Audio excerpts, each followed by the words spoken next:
प्यारे बच्चों सुप्रभात। आज हम साखी नंबर 9 और 10 पढ़ेंगे। प्यारे बच्चों ध्यान दीजिएगा। साखी लगातार आपको हम साखी पढ़ा रहे हैं। साखी का शाब्दिक अर्थ होता है प्रत्यक्ष दृष्टा या फिर गवाह। कबीर हिंदी साहित्य के पहले रहस्यवादी कवि माने जाते हैं। अरे बच्चों नोट कर लीजिएगा, अपने माइंड में इसको मेकअप कर लीजिएगा। क्या मेकअप कर लोगे?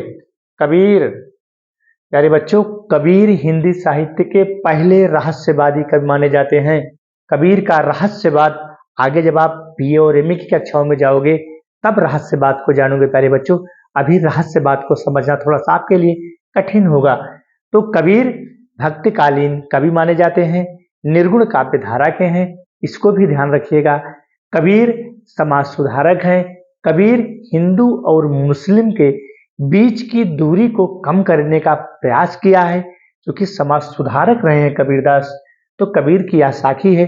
कबीर का ग्रंथ बीजक है। बीजक में 3 रचनाएं संग्रहित हैं, साखी, शबद और रमैनी। तो हम आज 9 नंबर साखी को पढ़ेंगे। क्या है? लंबा मार्ग दूरी घर है। प्रभु का मार्ग बहुत दूर है, अर्थात जो साधना का पथ है। कबीर के कहने का मतलब यही तो हुआ प्यारे बच्चों। कबीर के कहने का मतलब ही यही हुआ कि लंबा मार्ग दूरी घर, विकट पंथ बहुमार, कहो संतों क्यों पाइए, दुर्लभ हरि दीदार। दीदार माने होता है मेल मिलाप। अरे बच्चों ध्यान दीजिएगा। लंबा मार्ग दूरी घर। लंबा मार्ग, मार्ग माने मार्ग। क्या मार्ग? लंबा मार्ग है किसका? साधना के पथ का। उस साधना की प्राप्ति का जो मार्ग है लंबा है। ध्यान दीजिएगा प्यारे बच्चों, लंबा मार्ग दूरी घर, और उस साधना के पथ का मार्ग जो है, उस साधना के पथ का मार्ग बहुत लंबा है और बहुत दूर है। विकट पंथ बहुमार। पंथ माने होता है रास्ता। रास्ते कटरीले हैं, कंक्रीट है, कांटे बिछे हुए हैं, ठीक है। और वहां पर मार माने होता है लुटेरे। लुटेरे का मतलब है प्यारे बच्चों सांसारिक आकर्षण। साधना का पथ और सांसारिक आकर्षण। अब सांसारिक आकर्षण क्या है प्यारे बच्चों? जैसे हमारी पत्नी है, बच्चे हैं, माँ है, भाई है, बहन है, हमारा धन है, हमारा परिवार है, हमारी गाड़ी है, यही सांसारिक आकर्षण है। इसी सांसारिक आकर्षण को यह जीव नहीं छोड़ना चाहता है, और जब यह शरीर जर्जर हो जाता है, बुढ़ा हो जाता है, फिर भी यह जीव इस सांसारिक आकर्षण में पड़ा रहता है।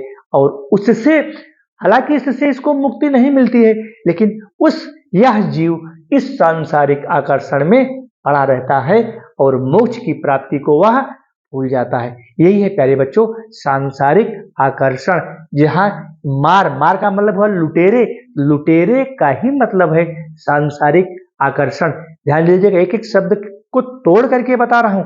लंबा मार्ग दूरी घर, अर्थात उस प्रभु का घर, उस परमात्मा का घर, उस ईश्वर का घर बहुत लंबा है। क्या लंबा है? साधना का पथ।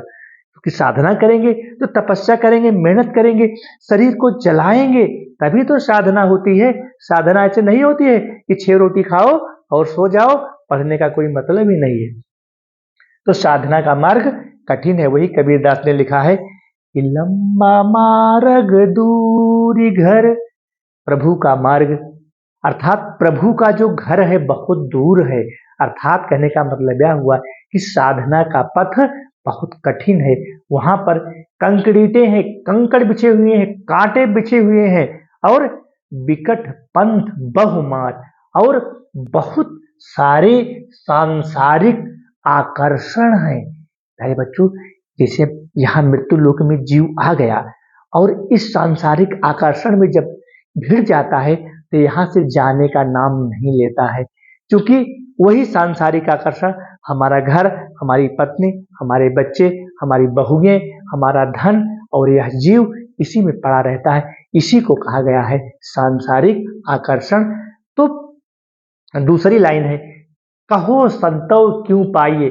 अरे बच्चों, एक साखी को मैं आधा घंटे अगर पढ़ाऊं तब भी इसकी व्याख्या समाप्त नहीं होगी, क्योंकि आप 11 के परीक्षार्थी हैं तो संक्षेप करना पड़ता है मेरे प्यारे बच्चों। नहीं तो मैं एक साखी को आधे घंटे आपको पढ़ाऊंगा, आधे घंटे व्याख्या करूंगा, फिर भी उसका समापन नहीं होगा। उस जीवात्मा, उस परमात्मा, जीवात्मा परमात्मा, जीवात्मा परमात्मा की बात यहाँ पर कबीर ने बताया है। मैं आपको संक्षेप में बताने की कोशिश कर रहा हूँ, बहुत कोशिश करता हूँ कि संक्षेप में बताऊं, लेकिन प्यारे बच्चों व्याख्या बड़ी ही हो जाती है। मैं आपको उस लाइन से जोड़ने का प्रयास करता हूँ कि व्याख्या हमारी आपके दिमाग में बैठ जाए। वही यहाँ पर है कि लंबा मार्ग दूरी घर, अर्थात प्रभु का घर है, जो ईश्वर की प्राप्ति का स्थान, उसी को साधना का पथ कहा गया है। अर्थात प्रभु का जो साधना का पथ है, प्रभु का जो मार्ग है, प्रभु को जो पाने का रास्ता है, बहुत कठिन है, बहुत कंक्रीट है, और वहां पर बहुत सारे सांसारिक आकर्षण पड़े हुए हैं। मार माने होता है लुटेरे, इन्हीं को कहा गया है सांसारिक आकर्षण। दूसरी लाइन है, कहाओ संतों क्यों पाइए। संतों का मतलब है जो कबीरदास के और जो साथी थे उनको संत कहा गया, इसीलिए कबीरदास को महात्मा संत कहा जाता है। इसीलिए कबीरदास को संत काव्य का पहला कवि माना जाता है। इनको संत काव्य की उपमा दी गई है, किसको? कबीरदास को। इन निर्गुण काव्य धारा के कवि माने जाते हैं। नामदेव हैं, मलूक दास हैं, सुंदर दास हैं, इन्हीं की धारा के यह कवि। संत सदना है, संत धन्ना है, महिलाएं भी हैं, इन्हीं की काव्य धारा की यह सब इनकी शिष्या हैं, इनके सब शिष्य हैं। और कहो संतों क्यों पाइए, वो संतों से पूछ रहे हैं कि ऐ संत भाई, पाइए दुर्लभ हरि दीदार, अर्थात उस प्रभु का दीदार होना, उस प्रभु का मेल मिलाप कैसे संभव है। प्यारे बच्चों, कबीर के कहने का मतलब यही है कि कहो संतों क्यों पाइए, ऐ संतों, ऐ संत, यानी कि वो संतों से पूछ रहे हैं कबीरदास कि संत भाई कोई रास्ता बताइए कि प्रभु के मेल का है। दुर्लभ माने होता है कठिन, बहुत कठिन, अर्थात उस प्रभु के मिलन का रास्ता कैसे हो। अर्थात एक तरफ तो साधना का पथ कठिन है, एक तरफ तो सांसारिक आकर्षण घेरे हुए हैं, एक तरफ साधना का पथ कठिन है भाई, बहुत दूर है, बहुत कंक्रीट है, कांकर बिछे हुए हैं, कटीला रास्ता है, और दूसरी तरफ सांसारिक आकर्षण पड़े हुए हैं। यह जीव इस सांसारिक आकर्षण में पड़ा है, इस माया मोह से जाना ही नहीं चाहता है। तो वही यहाँ पर कबीरदास पूछ रहे हैं कि ऐ संतों आप ही बताइए, आप ही ऐ संतों क्यों पाइए, अर्थात उस प्रभु के दर्शन, उस परमात्मा का दर्शन कैसे मिल सकता है, उसका मेल मिलाप कैसे हो सकता है। क्योंकि दुर्लभ शब्द है, क्योंकि साधना का पथ दुर्लभ है, सांसारिक जो आकर्षण है इसको भी, इस जीव को छोड़ना दुर्लभ है। तो वही कबीर यहाँ बताना चाहते हैं प्यारे बच्चों कि उस परमात्मा का, उस ईश्वर का, उस पर ब्रह्म परमेश्वर का दर्शन अर्थात दीदार, अर्थात मेल मिलाप कैसे हो सकता है। तो प्यारे बच्चों, हमको साखी की व्याख्या करने में थोड़ा सा टाइम ज्यादा लग जाता है। मैं सोचता हूं कि यह कोई शॉर्ट वीडियो तो है नहीं, कैसे ऐसे हम इसको स्किल से करते जाएं। यह साखी है, या साहित्य है, और साहित्य को बताने में कुछ टाइम लगता है प्यारे बच्चों, क्योंकि जब तक आपको हम उस लिंक से नहीं जोड़ेंगे तब तक आप व्याख्या को समझ नहीं पाएंगे। ध्यान दीजिएगा, लंबा मार्ग दूरी घर, अर्थात उस प्रभु का, उस परमेश्वर का जो साधना का पथ है, जो साधना के मार्ग हैं, बहुत दूर है, बहुत कठिन है, और उस रास्ते में बहुत सारे लुटेरे मिलेंगे। अरे वही तो लुटेरे हैं जो सांसारिक माया मोह में पड़े हुए हैं, यहाँ से जाना ही नहीं चाहते, इन्हीं को सांसारिक लुटेरे कहा गया। मार माने होता है लुटेरे।